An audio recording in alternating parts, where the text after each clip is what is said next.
ဟေရှာယ44အပိုင်ငယ်3ကိုဖတ်မယ်တွေ့ပလားအလုံးတွေ့ရင်ဖတ်မယ်တင်းနဲ့3ချောင်းမူကရေငတ်တော်သူအပေါ်မှာရေကိုတွန်းလောက်၍တွေ့6တော်ရေကိုလွှမ်းစေရပြီအဲ့မှာတင်တိရမှာကတွေ့6တော်မြေပြောတွေ့6နေတယ်ဒီနေ့လူတွေဘာဖြစ်နေလဲတွေ့6နေတယ်နေတော့ဟိုတင်တို့မြင်ဘူးလားဟိုလေကွင်းပင်မှာလေနေရပူပြီးမှအဲ့ကွင်းပင်ကြီးမှာလေခွက်တရားပတ်ချအဲ့နေတဲ့အတ္တတာမျိုးမြင်ဘူးလားဒီနေ့ယုံကြည်သူခရိယာနေလဲကဲတင်ချင်းရပြီးရင်လဲအဲ့ဒီပတ်ချအပ်တဲ့တွေး6တော့အတ္တတာခံစားနေခဏကိုပေါက်ပြောတယ်အတ္တတာချရှင်းနေတယ်အဲ့ဒါဘာဖြစ်နေရလဲတွေး6နေတာတချို့ကတွေး6နေတာတွေး6တယ်6တွေ့တယ်တယောက်ထဲနေလဲတွေး6တယ်ကိုအိမ်မှာမိသားစုအယောက်20လောက်ရှိတယ်ဒါပေမဲ့တယောက်ထဲလို့အထီးကျန်တယ်လို့ခံစားရတယ်မဟုတ်လားပြောချမ်းသာကြောမှာအယောက်100လောက်ရှိတယ်အကုန်လုံးဘေးမှာမတချင်းဆိုတဲ့ဒရမ်သမိုင်းနဲ့တယောက်ထဲဆက်ရောက်မှလူတွေအများကြီးပဲထောင်ရှိတယ်တယောက်ထဲလို့အထီးကျန်တယ်လို့ခံစားမဟုတ်ဘူးလားကြည့်လိုက်ကိုပင်နာမှာအကောင်းဆုံးမိန်းမထားတယ်နော်ကိုမိန်းမအချောဆုံးအလားဆုံးလက်ဆက်ထားပေးတယ်ဒါပေမဲ့သူနဲ့နော်အစင်မပြေတဲ့ခါမှာဘာလို့ခံစားရလဲသူ့6တယ်လို့ခံစားတယ်စိုက်ကားစီးနဲ့34သူလည်းဟိုဘက်ကိုလည်းတစ်ဖက်ကိုဘွားနဲ့ကိုသမင်းဆိုင်တော့ကိုဖျားနဲ့ကိုဘွားကိုစားငါဖျားနဲ့ငါတွေးချောက်အိမ်မှာချစ်စရာကောင်းတဲ့အကိုတွေညီကိုမောင်နှမတွေအတူတူအိမ်ထဲမှာပဲ3ခု300အိမ်မှာနေတယ်တယောက်တည်းအထီးကျန်တွေးချောက်စဉ်းစားကြည့်အဲ့ဒီတွေးချောက်ချင်းကဘယ်ကလာလဲကဲတုတ်တန်ကြောင်ဖတ်ကြည့်ပါတုတ်တန်18နဲ့မြန်သွားမယ်ခန်းစားလာခုကျွန်တော်ပြောနေသူအင်ဂျီကခန်းစားတယ်တော်တွေ့ချောင်းဟာလေလုယာဖတ်ရောက်တဲ့တော့စိတ်ရှင်လန်းခြင်းကျမ်းမာစေတတ်၏စိတ်ပြည့်ခြင်းမူကားအယိုးတို့ကိုတွေ့ကိုပါစိတ်ပြည့်ခြင်းကဘာဖြစ်စေလဲအယိုးတော်တွေ့ချောက်သွားဒီနေ့တချို့အယိုးနဲ့ချောက်တာမဟုတ်ဘူးဗါလဲအယိုးတော်တွေ့ချောက်အလာလောက် international harbor chat ခါနံပြီးဘလောက်ပြောရှာကောင်းဟိုဘလာမောင်ကလက်တော့ဖီလစ်တော့မရှမနီတော့မချောမလေးအများကြီးဒါတော့မှဘာဖြစ်နေလဲတွေ့ချောက်တယ်လို့ခံတချို့ကိုအတင်းတော့လာရင်တွေ့ချောက်တယ်လို့ခံစားတယ်အဲ့ဒါစိတ်ပြက်တမားတွေစိတ်ပြက်တဲ့တမားတွေဘာလဲ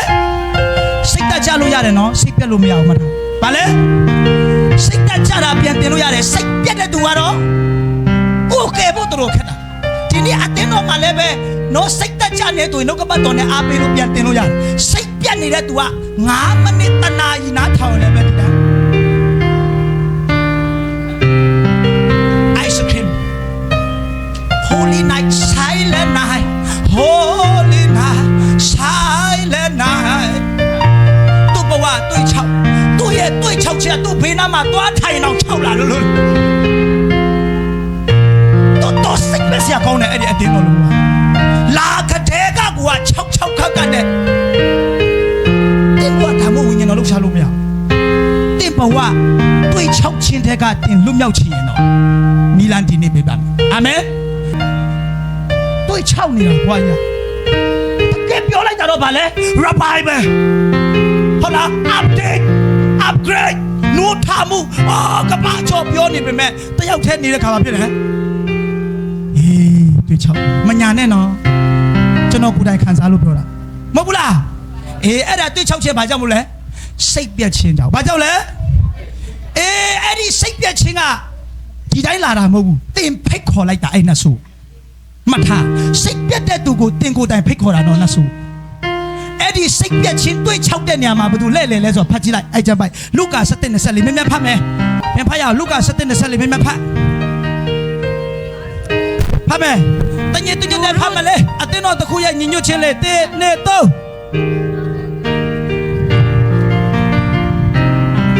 3ဘလို့ဖတ်နေရတော့အခန်းငယ်24လို့7:24လို့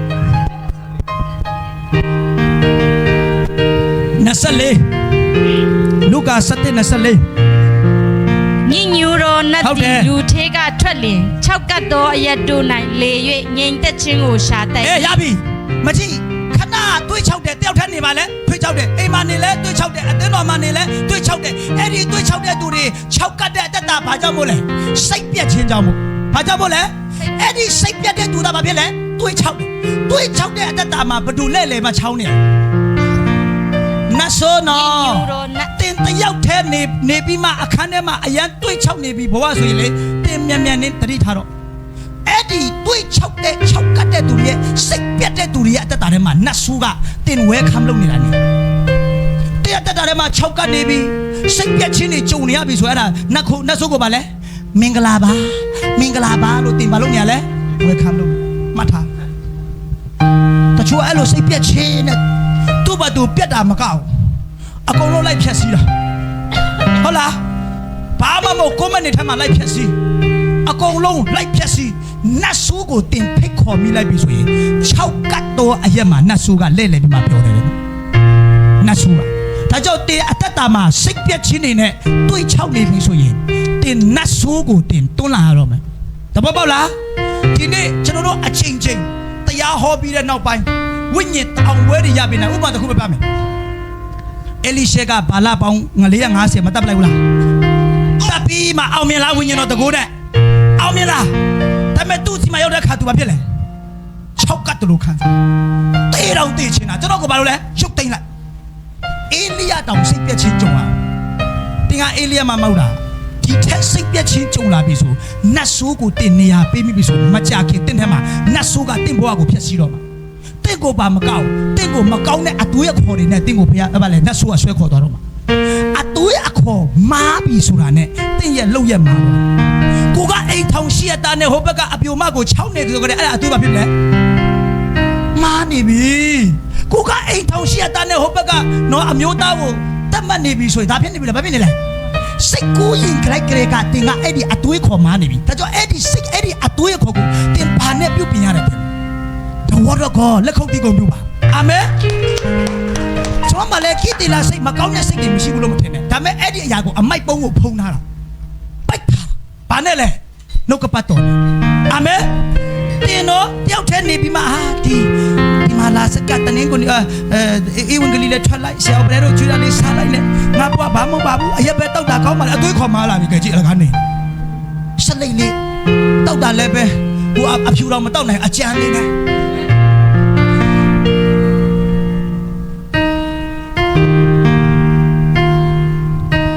ကျွတ်ဖက်ချမ်းမဖက်ချမ်း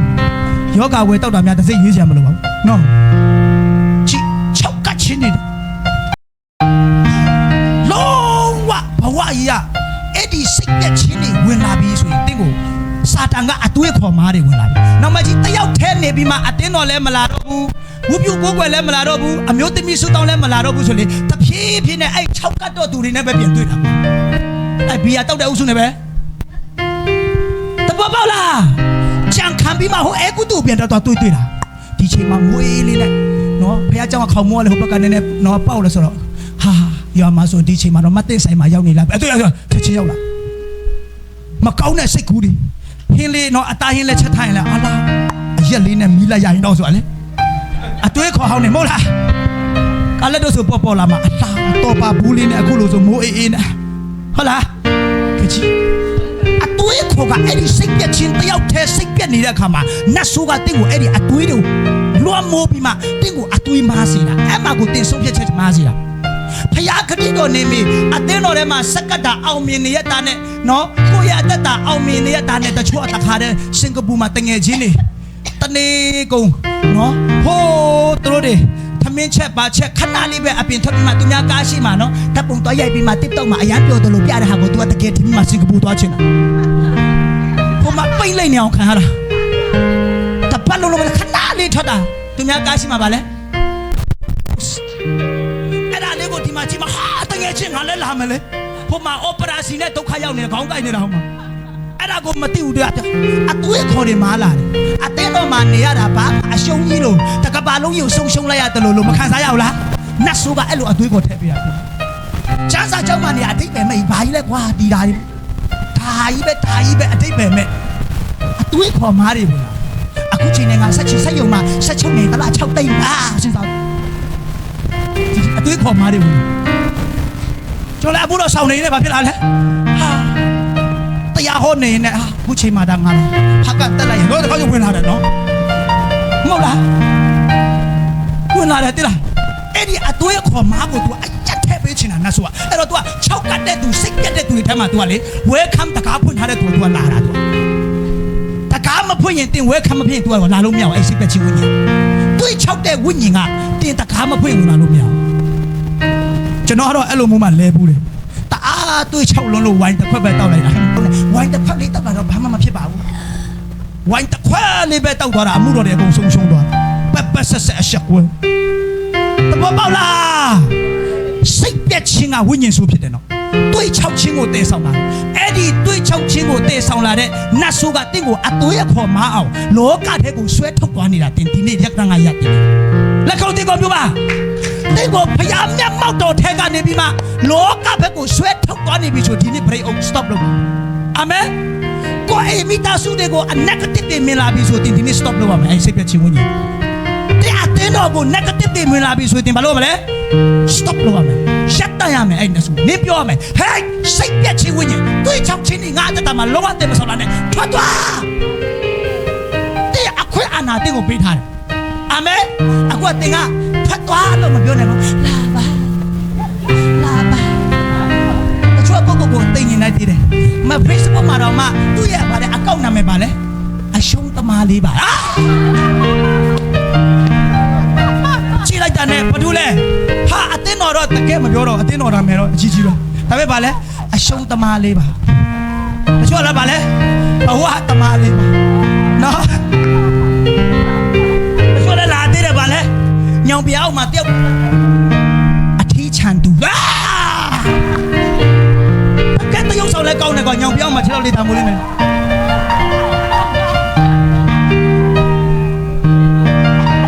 အစင်မပြေဖုံးရင်းတုံးတောင်မှမမှန်ရင်းတုံးထွက်လာနဲ့ငါဒီနားလေးမှာတည်ရလေးတွေခြေတိုင်းဆိုတခါ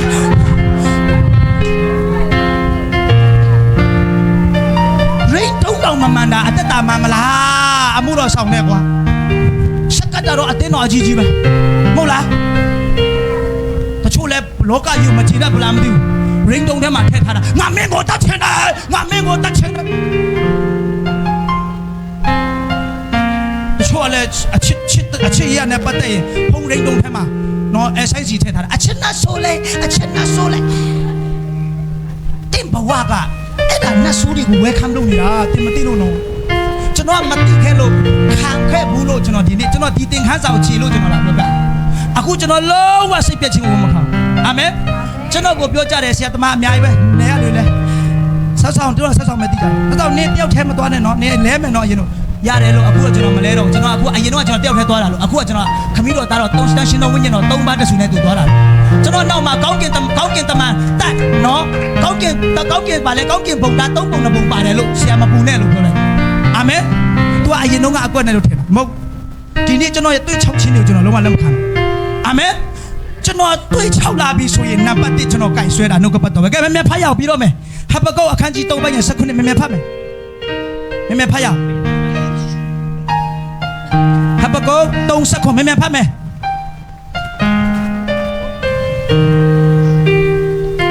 မဖတ်မယ်ဒါဆိုဟဘကုတ်ဆိုရင်ဟိုရာနာပြောက်စေးလို့ထင်ကဲဟုတ်ပြီမဖတ်မယ်ကဲဖတ်မယ်မဖတ်မယ်ငါတို့ဒီနေ့တော့အရန်နဲ့နှုတ်ပတ်တော်ဝင်ဘာလို့အရန်ကြတယ်ကဲဖတ်မယ်အေးဖတ်မယ်အေးတန်လွင်ပြလဲအသွေးမသွေးရဟုတ်လားမျောလင့်ရွေပါလဲမခံရမပေးရမရှိရမဖွင့်ရအမှချင်းဘဝအတ္တတာမှာလေဘာမှမျောလင့်ရွေမရတော့ဘူးဆိုတဲ့အခြေအနေမျိုးမကြုံရဘူးလားပြောအေးအဲ့ကြုံရတဲ့အခြေအနေမှာတင်ကအခြေအနေရဲ့ပြောင်းပြောင်းတင်ပြောပြတော့ဒီဘဝ6တွေ့နေပြီ6ကတ်နေပြီဆိုအခြေအနေရပြောင်းပြန်တင်ပြောပြမယ်18ကိုဖျက်လိုက်မဟုတ်နော်ဖတ်လိုက်နော်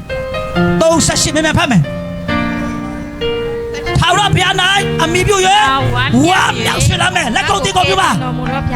မကြည့်အလုံးကြီးအဲ့ဒီတွေးချောင်းချင်းစိတ်ပြက်ချင်းတယောက်တည်းကြုံနေတဲ့သူတက်တာမှာလေအဲ့ဒီအခြေအနေရပြောင်းပြန်ပြောမှာဘာပြောရမလဲဆိုရင်ထာဝရဘုရားကိုအမိပြု၍ဝါမြောက်ဟာလေလုယာအဲ့လိုဆုံးဖြတ်ချက်ချမယ်နှုတ်ကပတ်တော်မှာပြန်ပြရမယ်ဒီဘဝတွေးချောင်းနေရင်နံပါတ်1နှုတ်ကပတ်တော်နဲ့ပြန်ပြရမယ်နှုတ်ကပတ်တော်ကိုတင်ဝန်ခံပြော ဟာလေလုယာကဲနောက်တစ်ခုပြန်ဖတ်မယ်16ကိုဖတ်ဖတ်မယ် ငါ၏အစွမ်းတတိဖြစ်တော်မူ၏ ငါခြေကိုတပိခြေကဲ့သို့ဖြစ်စေ၍ငါ၏မြည်ရအရက်ပေါ်မှာငါကိုနေရာချတော်မူမည် အာမင်ကဲဆာလာ63တိမဖတ်နဲ့တော့ရေမရှိတွေ့ချောက်တဲ့ကျွန်တော်ဝိညာဉ်ကိုတော့ကိုဆာငတ်ပါတယ်အဲ့ဒီလိုမျိုးဆာငတ်ချင်ရှိရဟာလေလုယာတွေ့ချောက်တဲ့တတ်တယ်ဘာလို့ဆာငတ်မလဲနှုတ်ကပတ်တော်ကိုဟာလေလုယာဒါကြောင့်ယောဟန်9:39မှာပြောတယ်ရေငတ်တော်သူအပေါင်းတို့ငါထားဒါကြောင့်ချောက်ကတဲ့သူတွေကယေရှုမှာပြောတယ်ငါသမီးနင်တို့ချောက်ကနေတဲ့အတ္တငါထားလာရေငတ်တော်သူပေါင်းငါထားလာအဲ့ဒါဖတ်ရအောင်အဲ့ဒါအရေးကြီးတယ်ယောဟန်9:39မြန်ဖတ်လိုက်ပြီးပြီယေ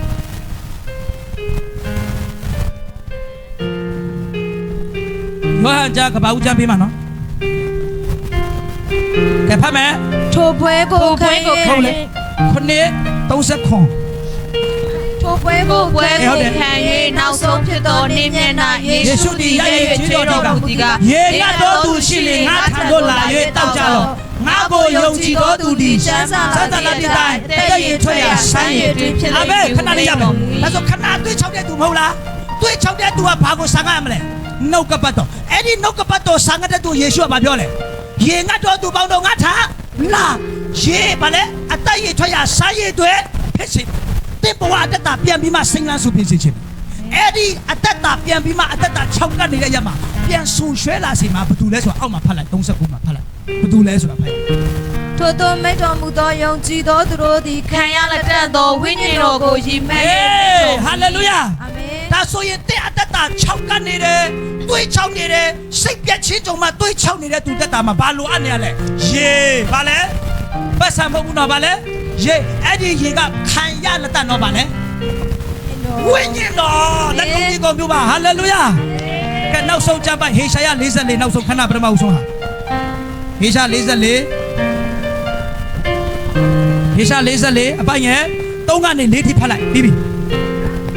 အချောင်းမုကရေငတ်တော်သူပေါ်မှာရေကိုငါတွန်းလောင်း၍တွေ့ချောက်သောမြေကိုရေလွှမ်းစေမည်ဒီအမျိုးပေါ်မှာငါဝိညာဉ်ကို၎င်း တီးအနွယ်ပေါ်မှာငါကောင်းချီးမိလာကို၎င်း ငါတွန်းလောင်းပြီအမရေးကြည့်ပြီတညတညတဲ့တော့ သူတို့သည်လည်းရေမြောင်းအနားမှာမိုးမခပင်ကဲ့သို့မျက်ပင်တွေပျောက်ကြလိမ့် ဟာလေလုယာ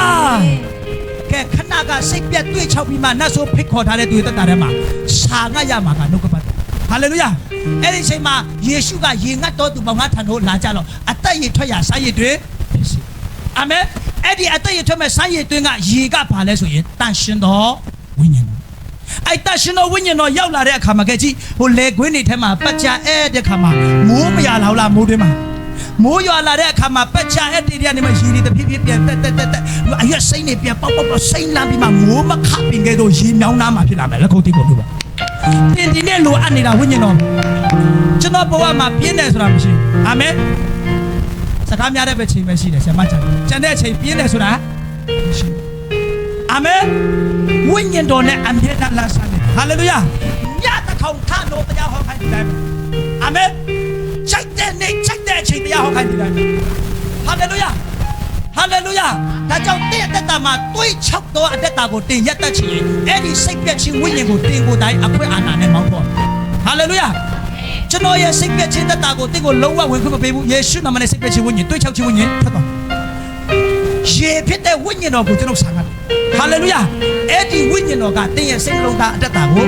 လမ်းဆန်းခြင်းနဲ့စိတ်လန်းခြင်းနဲ့နော်ရေမြောင်းသားမှာရှိတဲ့မိုးမခပင်ကဲ့သို့စိတ်လန်းစေတာမှာဖြစ်တယ်အရောက်ချင်းစီတိုင်းပေါ်မှာဖျားရှင်ကောင်းခြင်းရှိပါစေဟာလေလုယာဆုတောင်းရအောင်ဖဖျားကြီးဆိုတော့ချီးမွမ်းပါဒီနေ့မှာကိုရောသားတို့ကိုပေးတဲ့နှုတ်ကပတ်တော် revelation အတွက်ချီးဆိုတော့ချီးမွမ်းဝိညာဉ်တော်ဖျားကိုရောပါရှိတယ်ဒီနေ့မှာစောင့်ရှောက်ပေးတဲ့ခေါင်းကင်မှာဆုကောင်းချီးပေးတယ်ဒီနေ့မိုးမခပင်ကဲ့သို့ရေမြောင်းသားမှာနေတော့စိတ်လန်းတော့အပြင်မှာဖြစ်ဖို့ကိုရောဝိညာဉ်တော်ကြီးကိုအရောက်ချင်းစီတိုင်းမှာဆူဆွဲစေပါစိတ်ပြည့်စေတော့အိုးကိုရရှင်တင်နေတွေ့ချောက်စီတော့ဝိညာဉ်ကိုယေရှုနာမနဲ့ဖယ်ရှားပေးအရောက်ချင်းစီလွတ်မြောက်ခြင်းတတ်တာနဲ့ကောင်းချီးပေးပါယေရှုနာမနဲ့ဘုန်းကြီးခြင်းကုန်ခြင်းလုံးစုံပေးအပ်ကြတော့ချီးမွမ်းပါခိတ္တခဏရန်နာကြပါလားအာမင်